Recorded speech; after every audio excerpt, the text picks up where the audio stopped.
All right, hello, and welcome back to another episode of Higurashi When They Cry, Chapter 2, Watanagashi. So let's continue on with these new tips. We got 4 of them. All right, from the scrapbook 1. Oeshira-sama's curse. In the ancient Onigafuchi village, the anger... Man, audio's a little bit loud. Let me... Turn that down just a wee bit. The anger of Oyashira-sama, his curse, was feared above all. However, it is seldom stated anywhere what eventually happens and what sort of divine judgment, curse, befalls them when Oyashira-sama is angry. From various reports, all hell will break loose. Demons will come flooding out. The miasma from hell will flood on outward and kill every villager, letting not a single one escape. The ones evoking images of the village being annihilated stand out the most. These terrifying ideas of divine punishment are in alignment with many other religious beliefs regarding the apocalypse, hell, and it's easy to imagine that they are just ways of convincing people to obey the teachings in order to prevent such an end. The conditions for inciting Oyashira-sama's wrath are likely the same as the taboos in Onigafuchi village. I believe that when an act was performed that violates one of these taboos, Oyashira-sama was termed angry. And in order to quell his anger, they would perform the aforementioned sacrificial ritual. Alright, from the scrapbook 2. The human sacrifice ritual. The sacrificial ritual was a simple drowning, involving plunging sacrifices into Onigafuchi swamp, which was considered hallowed. One of the rituals of Onigafuchi village was this one was unique in that the sacrifice would sink slowly over the long course of 3 days and 3 nights. I believe that it wasn't so much the killing of the sacrifice that was important, but rather the symbolism of them sinking as the submerging of Oyashira-sama's anger. For that purpose, they must have had a passion for learning various methods for keeping the sacrifice from sinking too quickly, to force them to sink more slowly. Unfortunately, as far as I can tell from the records, these methods were not recorded.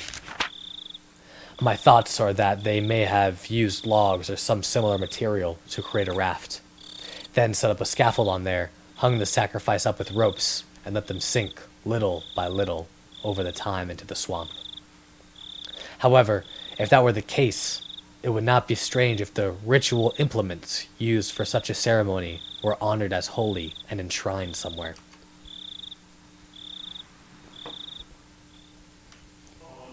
From the scrapbook 3. Implements used for the ritual. Ritual tools utilized for ancient religious ceremonies are commonly referred to as implements or ritual implements, and even now, some of them are enshrined in the property of Furude Shrine and the 3 families. However, the identifiable tools are all decorative, and none appear to have been used in rituals governing the dark side of Onigafuchi village. As the Edo era came to a close, and many traditional rituals were lost. Were they lost as well? Or perhaps buried in the darkness? I don't believe so. Both the implements used on the night of the feast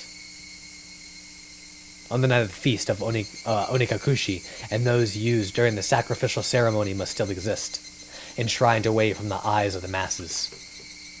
Without a doubt, they exist here, today, at this very moment in Hinamizawa. Also, I'm nearly certain where they've been enshrined. What was once locked steadfastly has, for some reason, changed this year to a cheap-looking padlock. He may be able to do something about such a lock. However, it is not far from the assembly hall, nor is it ever far from the presence of people. However, I will not give up. The night when it became a blind spot to every villager in Hinamizawa is coming up. Or is coming soon.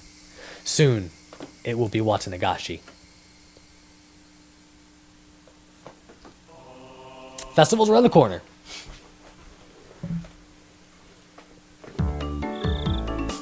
Bum, bum, bum, bum, ba-da-da. Rabble, rabble, rabble. Hey, are you worn out already?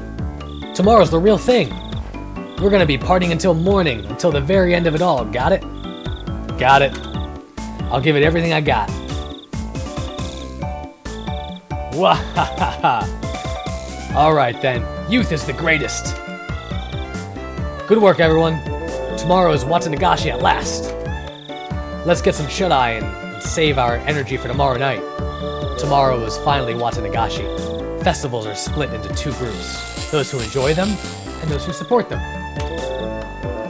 The former only need to prepare their minds, but the latter needs not only that, but also painstakingly crafted plans and preliminary arrangements. While the general majority attending goes about enjoying the festival without a care in the world, will be strained the whole way through. Why? You sure as hell know why. Because the beer after everything's over is the best damn beer you'll ever have.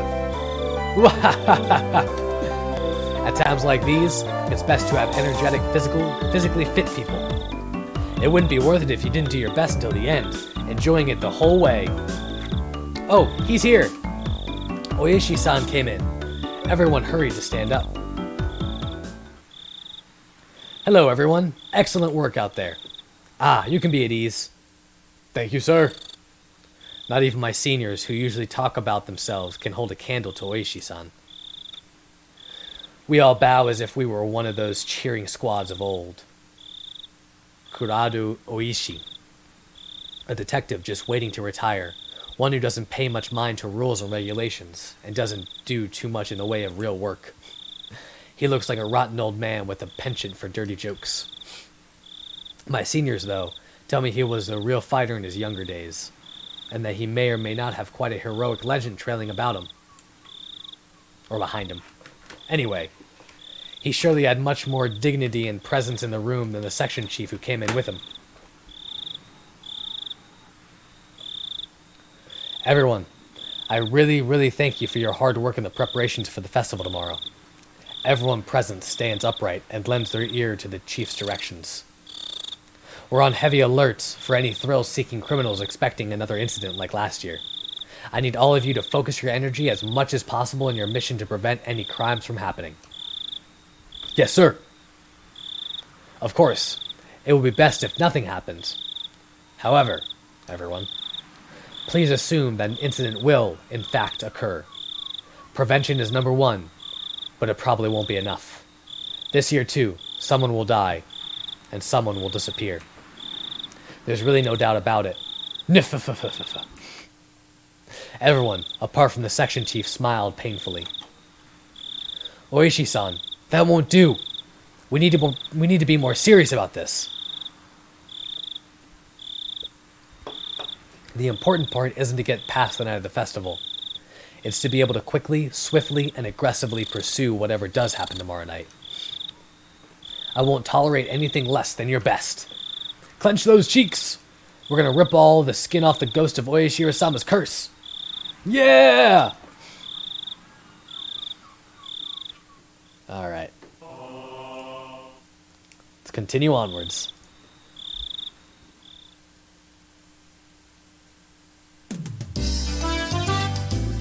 Bum bum ba da da da da da da. Turn down the music just a wee bit. Alright. Wow! It's Keiichi-kun. Good morning, good morning!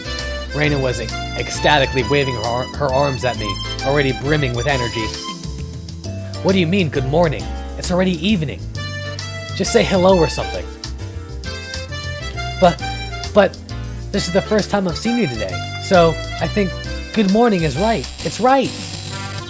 I got it. Okay then, good morning it is.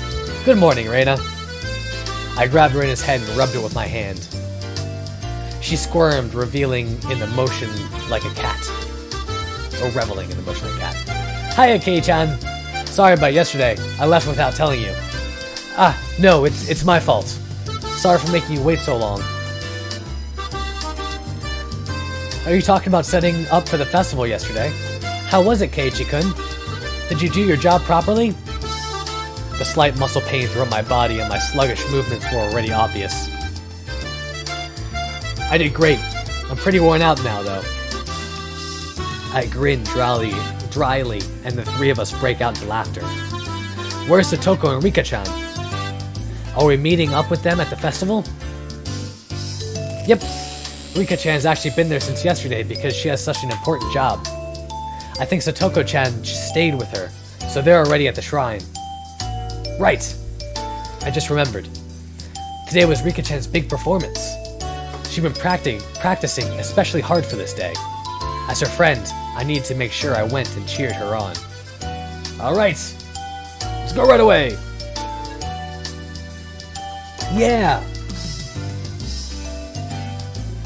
As we got closer to the shrine, we started passing by more people and seeing a lot of parked cars. It began to get noisier too. I thought I could hear something like a Bon dance song. Without being able to restrain my impatience, I dashed up the entire flight of stone stairs. Keiichi-kun, you're going too fast! Wait for me! Man, Kei-chan, you're such a little kid. Whoa! The shrine grounds. They were packed with people. It was a festival if I ever saw one. Wow, they went all out this year too. Amazing, amazing! They're coming from Hinamizawa. Huh? The bedridden old man from the Kimiyoshi branch family is here too? I think that old guy went home from Watanagashi last year and stayed in bed ever since. Yeah, there were a lot of villagers here that I didn't really know. They must have all been pouring in just for today. Oh! It's Satoko-chan. Hey! Oh, if it isn't everyone. Yes, hello to you all. Yo, Satoko. There's a lot of people today. Don't get lost in the crowd, okay? I think that she said that. Who do you even think you're talking to? Satoko, too, seems somehow energetic, of course. I'm the same way. Huh? Where's Rika-chan? She still has free time, doesn't she? Rika was giving her respects to the mayor and other important people. She shall come before long. I see. Rika-chan is the shrine maiden for today's festival after all. It's probably a pain for her to say hello to all the elders. It really is a pain. Hey, hello everyone. How? Rika-chan! I want to take you home! Rika-chan wore an immaculate shrine maiden outfit that looked fresh off the sleeves. Oh, fresh off the shelves.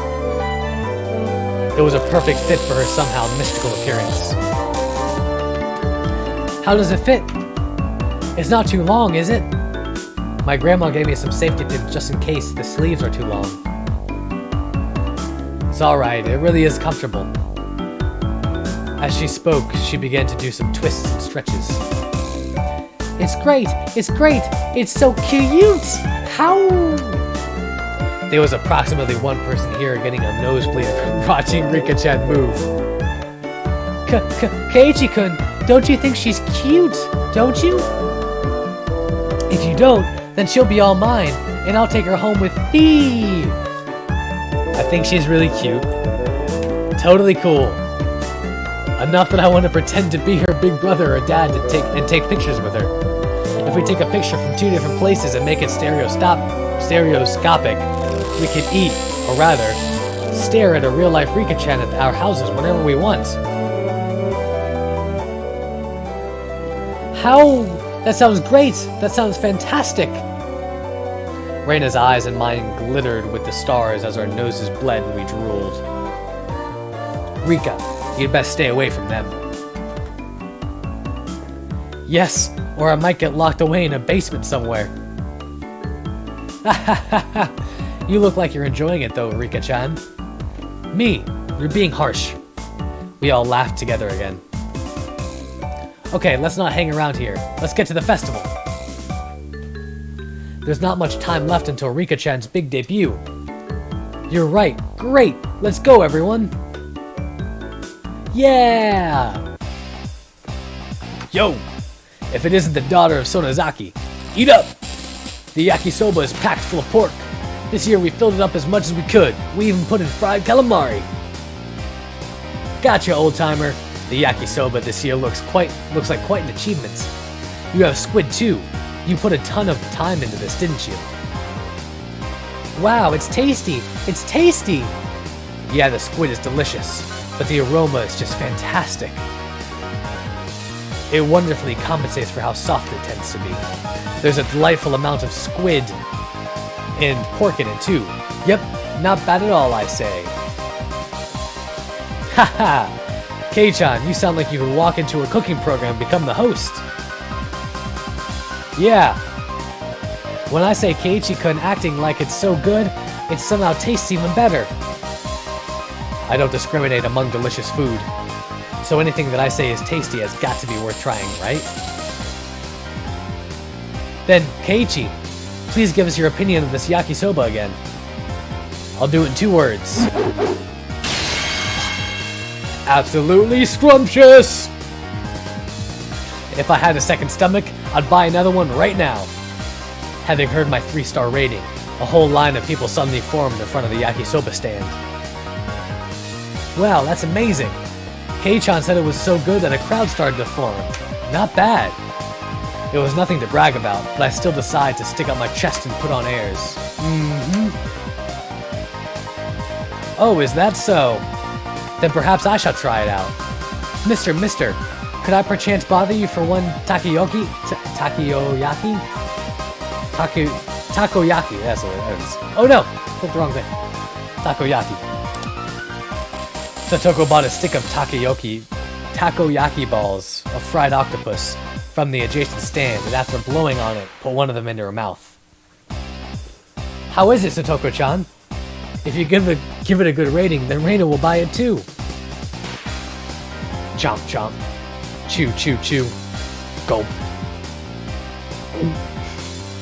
Now it's time for the Hinamizawa Michelin judge Satoko Huju to give her impressions.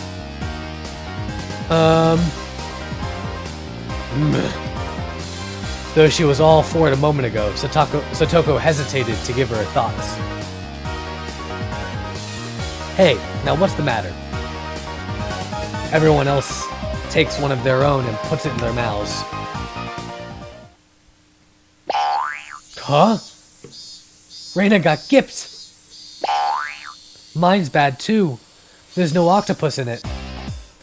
This takoyaki vendor. Could this be some sort of summer festival only octopus-free takoyaki stand? An evil takoyaki stand that skimped on the octopus because they figured it would make them good money today. Ah, mine has some. Yeah, it's pretty good considering there's octopus in it. How am I supposed to explain that this octopus-free takoyaki is any good? Everyone wondered about that. Our quizzical looks seemed to be drawing equally dubious stares from other people in the line. How about this? Takoyaki without any octopus is really healthy. And even people who don't like octopus can eat this delicious takoyaki. Smart. After hearing that, several surprising guests left the line. It had the exact opposite effect. Alright, then I'll give it a try next. A self-inspired take on takoyaki, in which you can clearly taste the simple flavors of the flour, green onions, and pickled ginger. The unaffected taste is bolstered by the absence of octopus. It wasn't half bad, but after hearing "there's no octopus in it" clause, even more people left the line. Rika-chan, any good comments? You can be honest. 400 yen is too much for this. Geh! That was too honest. Da da da da da da da. Even more customers leave the line, dealing a lethal blow. There are other takoyaki stands around, after all. Well, I mean, we might not want to be doing this. Hey, Satoko, you started all this, so give us a great big turnaround. I cannot do it! How do you expect me to lavish such praise upon takoyaki without any octopus in it? Gah, you idiot! Satoko's angry outburst was the finishing blow. The customers are all gone. Huh? The guy is staring at us. Why is that? Why is that? How? There's no saving this crowd. Perhaps I, Keiichi Mayabara-sama, will lend a generous hand. Keiichi-kun, you can do it! Oh, you could do it? We want you to save the takoyaki vendor who didn't put any octopus in. Don't smile if you say something so bitter. Alright, fine. This may be the only chance you'll get to see a pro at work, so watch carefully.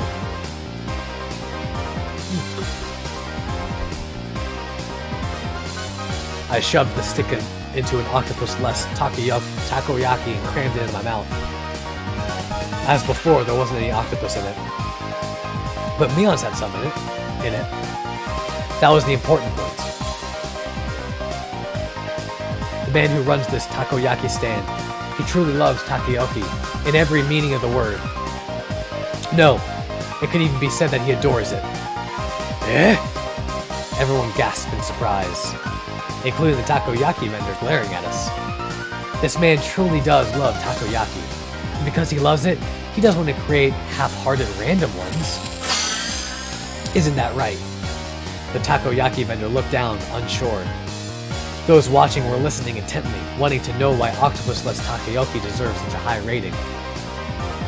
Keiichi-san, if he really and truly loved takoyaki that much, why did he make takoyaki without octopus at all? Is he not betraying that very takoyaki? You may be right. In one sense, it is a betrayal. However, it is the best possible compromise this man could find. This man is making real takoyaki today, as he always does.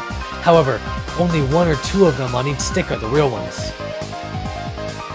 Well, you're right. The one I ate had octopus in it. And considering it did actually have it, it didn't taste that bad at all, you know? Right. That was a bona fide takoyaki. And as for the other ones, it was the biggest compromise you could make against the biases of the general populace, who all think there needs to be 8 pieces on the stick, or else it's not real takoyaki. Huh? Keiichi-kun, I don't understand what you mean. Why is one of them the real thing, and all the other ones are fake? Why? The secret lies in the octopus. Mister, this octopus, it's true Akashi octopus, isn't it? In recent years, the number of octopuses caught in Akashi has decreased, and their prices have risen drastically. The prices are now so high that you wouldn't think of using them in takoyaki. And the man who had been looking down this whole time mumbled, "Yeah, that's right. Akashi octopus. It's very expensive." But this man absolutely had to have the Akashi octopus. He could have bought much worse quality octopus for far cheaper, as much as he wanted, and he would have still been able to fool everyone. There are plenty of other scamming takoyaki vendors who claim theirs are from Akashi, even though they're not. But this man wouldn't accept it. He wouldn't tell lies. Akashi octopuses are supreme. He would never relinquish this one's stubborn conviction. This man loved takoyaki. That's why he never lied. Yet, there was one point that he absolutely had to compromise on. What might that be? The number. The popular opinion is that a stick of takoyaki should have 8 pieces on it. Even if it's real Akashi octopus, he couldn't charge 400 yen just for 1 piece, could he? If he didn't have 8 pieces, nobody would truly buy them. This man wept over it. In order to make just 1 true piece of takoyaki, he wouldn't even let himself lie through the other 7. Oh, whoa! The octopus-free takoyaki vendor burst into tears. I gently clap one of his shoulders. No matter what anyone else says, I will never forget how genuine you are. You, sir, are a true vendor of takoyaki. You are the only one in the world with the right to call himself that. As I embraced the shoulders of this man, shedding his manly tears, those watching delivered a round of applause, moved by my speech. Everyone, I beg of you, please eat some of this true takoyaki vendor's takoyaki. If we don't treasure genuine men like this, then how can we protect the true path of the takoyaki? If nobody else will eat them, then I will eat them all!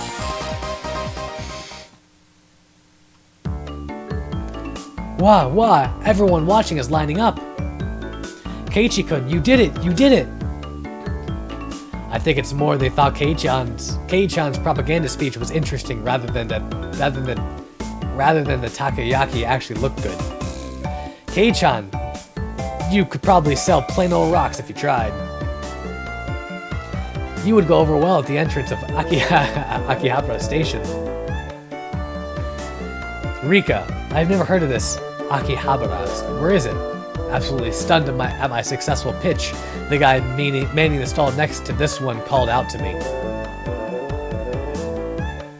Hey, you guys, do that for my sweets too! Great, you all get the gist of it, right? It's your turn, this time, Reina. Okay, I'll do my best! And with that, that's where I'm going to end this episode. Hope you guys have enjoyed. Thank you for liking, commenting, subscribing, and I'll see you in the next one. Peace!